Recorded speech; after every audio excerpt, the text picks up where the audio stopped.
trabalhos que escolhemos salientar, e eu desejo aos vencedores, naturalmente, a maior boa sorte. E, sobretudo, que continuem a aprofundar este tema. Termino com uma pequena história relativa à questão da identidade nacional. Há mais de 20 anos, quando eu, noutra associação, noutra entidade, a Fundação Mário Soares, já agora, trabalhei durante 3 anos justamente na formação de formadores sobre questões de cidadania, de identidade, etc., com o então já ex-presidente da República, Mário Soares. A questão da identidade nacional é uma questão importante. Eu lembro de estudar bastante este assunto e de investigar bastante.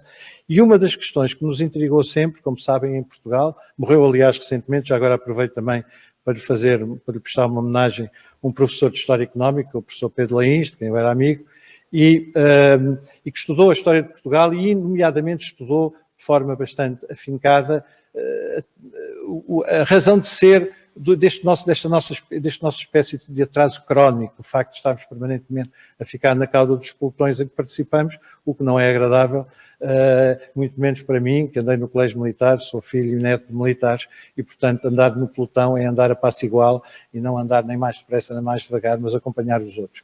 E portanto Portugal não faz isso. Isso é uma interrogação, é uma perplexidade que muito nos assalta. Ele fez esse estudo do ponto de vista económico, tinha uma série de explicações, mas eu lembro-me, confesso que não consigo neste momento identificar exatamente em que obra e em que termos, mas que a certa altura Eduardo Lourenço, infelizmente também já falecido, explicava esse nosso atraso atávico com uma causa ligada à identidade nacional.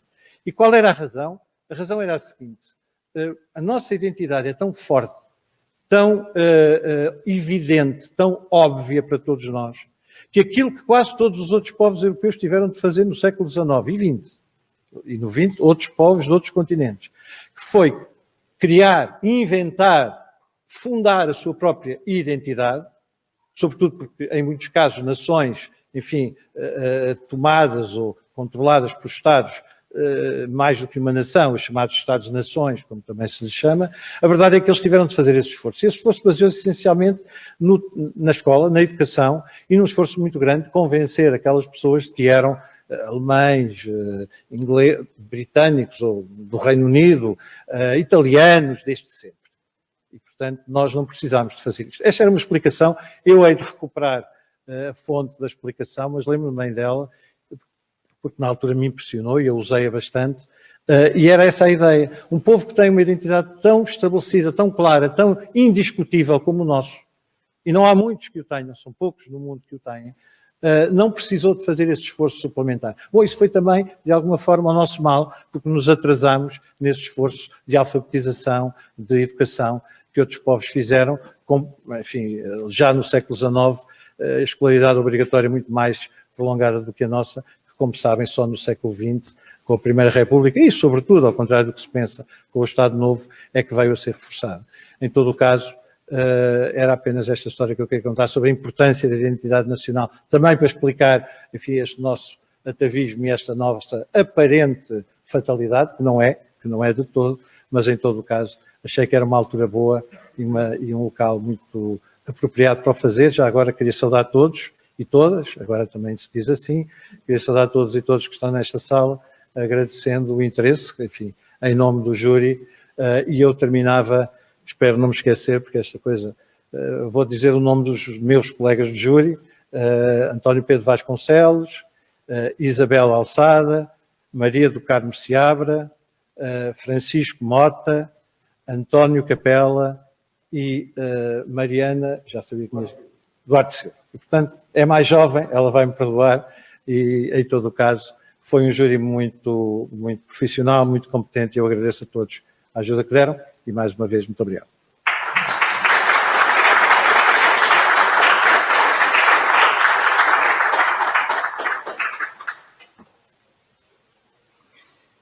Resumindo os trabalhos premiados, o prémio O que é Ser Português foi atribuído ao ensaio Ser Português, As Pedras da Portugalidade, da autoria de Benil de Gaião. Ao texto Ser Português é Ser Inteiro, de Joana Nince Ribeiro, o júri atribuiu menção honrosa.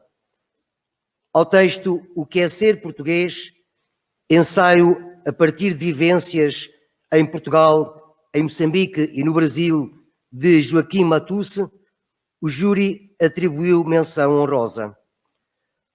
Convidamos o Sr. Presidente do júri, o Dr. Paulo Sande, a proceder à entrega do diploma de menção honrosa à galardoada presente, a autora Joana Nice Ribeiro.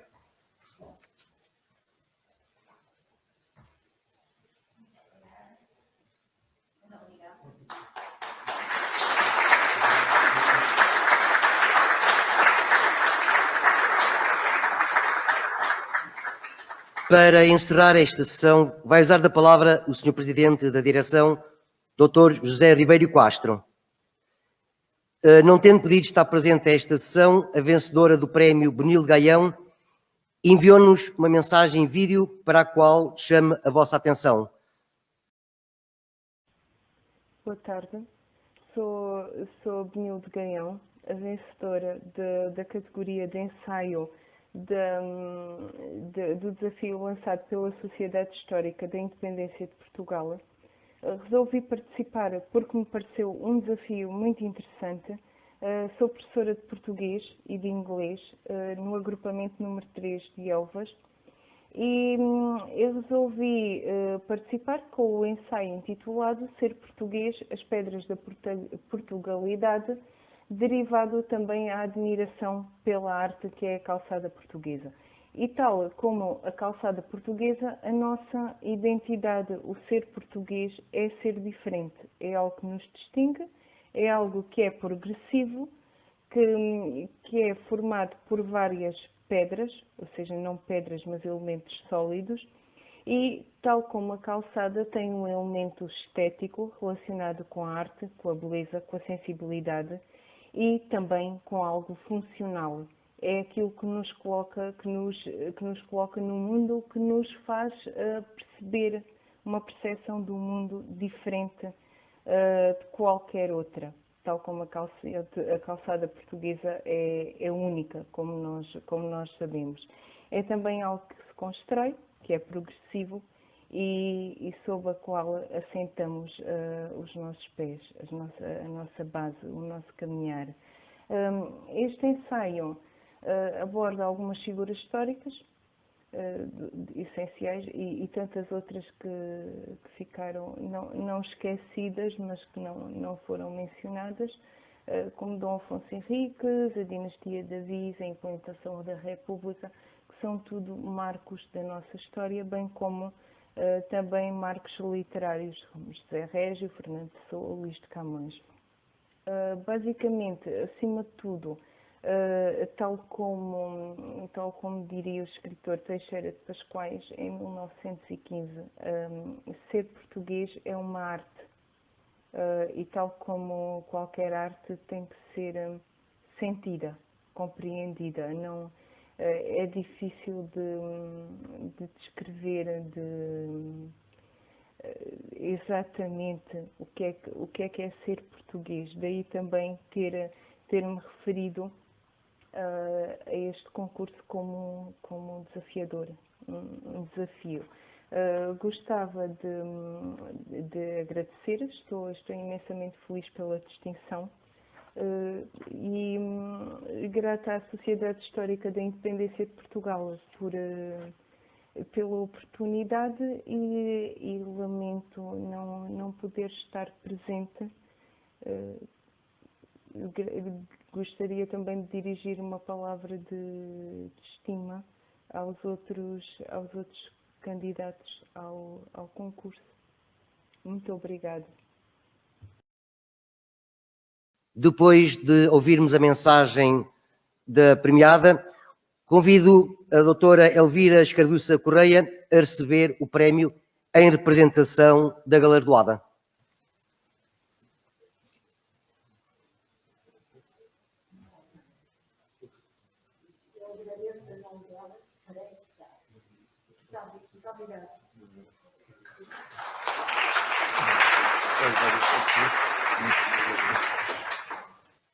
Boa tarde. Muito obrigado a todos, boa tarde.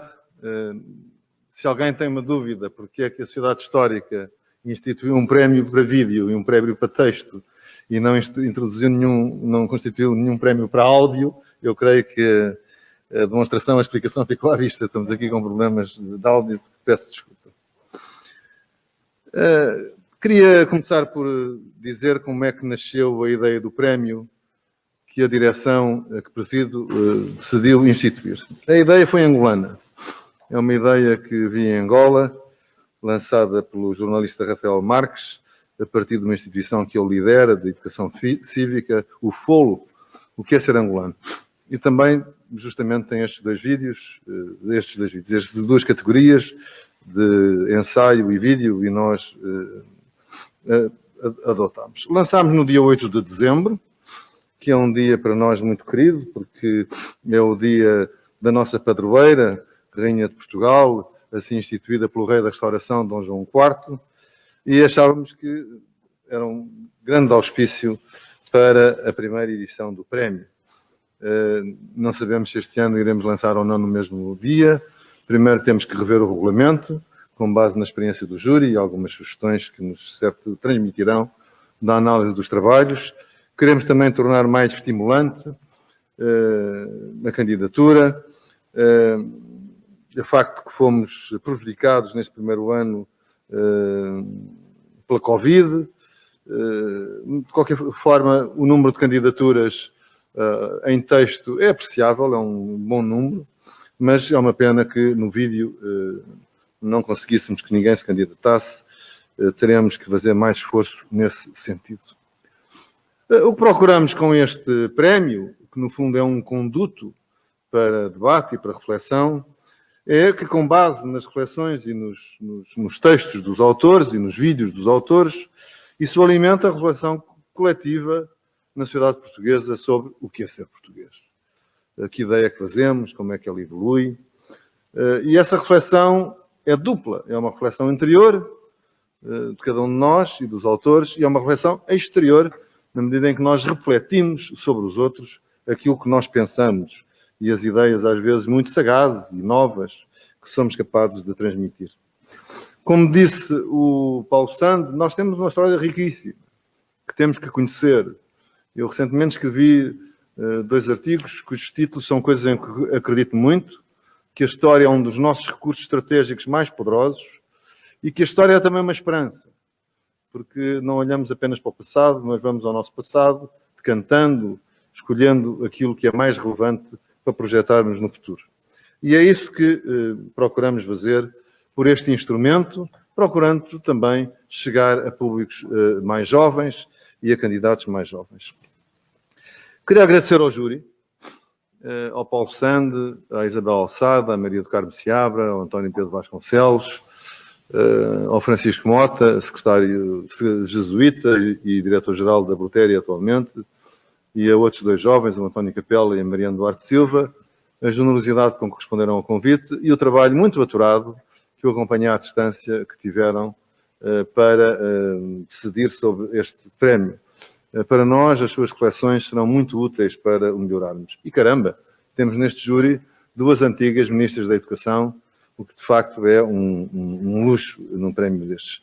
Isto, para quem não trabalhou nunca em júris destes, acredito, isto é muito trabalhoso, porque só se pode atribuir os prémios depois de ler e para poder comparar. E eu sei que o júri teve critérios muito aturados, discutiram primeiro os critérios, porque queriam apreciar os trabalhos e depois confrontaram as suas opiniões e decisões. Queria também agradecer a todos os que se candidataram, em particular aos galardoados,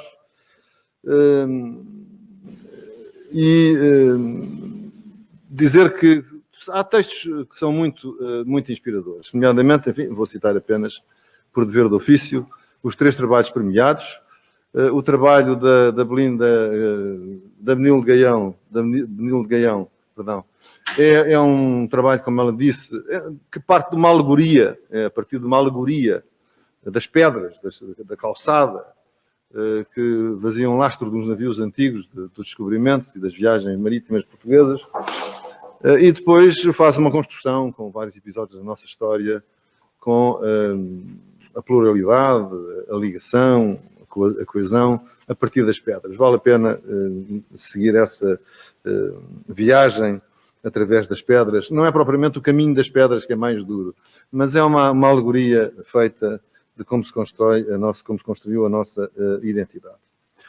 O texto do Joaquim Matusse é um texto diferente, é um texto vivencial, é um texto mais vivencial. O Joaquim Matusse é um licenciado, vive atualmente no Brasil, nasceu em Lourenço Marques, ainda, não no Maputo, mas em Lourenço Marques. Ele é assim que escreve, e é verdade, nasceu em Lourenço Marques. Por acaso eu tinha conhecido o nome dele, porque ele pediu o nosso apoio para a primeira Bienal Internacional de Arte Sacra Contemporânea em Porto Alegre, no Rio Grande do Sul, e ele concorreu, e não só concorreu, como houve mais 2 candidatos residentes no Brasil e que eu estou certo que foram empurrados por ele. É um texto que faz uma reflexão da sua experiência pessoal de ser português em Moçambique, em Portugal e no Brasil. E, portanto, é um texto também valioso do ponto de vista desse olhar. A Joana Anis Ribeiro, ela própria se apresenta como uma mulher do Norte, é uma mulher do Norte, assim se apresenta na sua biografia, é uma farmacêutica e escreveu um texto muito inspirado, de que eu vou ler apenas uns certos, que eu convido quando publicarmos a lerem, porque é um texto que, de facto, não é bem um ensaio, e talvez isso tenha pesado no júri, mas é um texto muito forte, muito interessante, e talvez nós tenhamos que rever o regulamento ao futuro para ser mais abrangente. Ser português é ser inteiro, é ser rei, é ser povo, é ser escudo erguido no duelo, conquista de castelo, é ser rio, é ser mar, é ser herói de hino e epopeia, sargaço deitado na areia, sangue na guerra, na maré cheia, é ser cidade, é ser serra, é ser peça de azulejo azulada, pedra poída da calçada, pedaço de talha dourada, é ser terra, é ser ar, é ser nortada numa tarde de verão, balão lançado na noite de São João, vela de moinho ou rotação, é ser fogo, é ser água, é ser doce, é ser salgado, é ser claro, é ser escuro, é ser mel de cana encorpado, sombra de sobreiro outrora semeado, chaila aos ombros no silêncio do fado. É ser livre, é ser preso, é ser guerreiro sem cela, é ser grande sendo pequeno, é ser do antes, do agora e do depois, é ser da história com história pela história. E para quem gosta de coisas mais saborosas, é ser pastel de nata quente, queijada crocante ao dente, calda de figa efervescente, é ser bolinho de bacalhau na mão, sardinha em brasa de carvão, migas desfeitas do pão. É, de facto, um texto muito inspirado e creio que é uma menção honrosa, muito bem atribuída.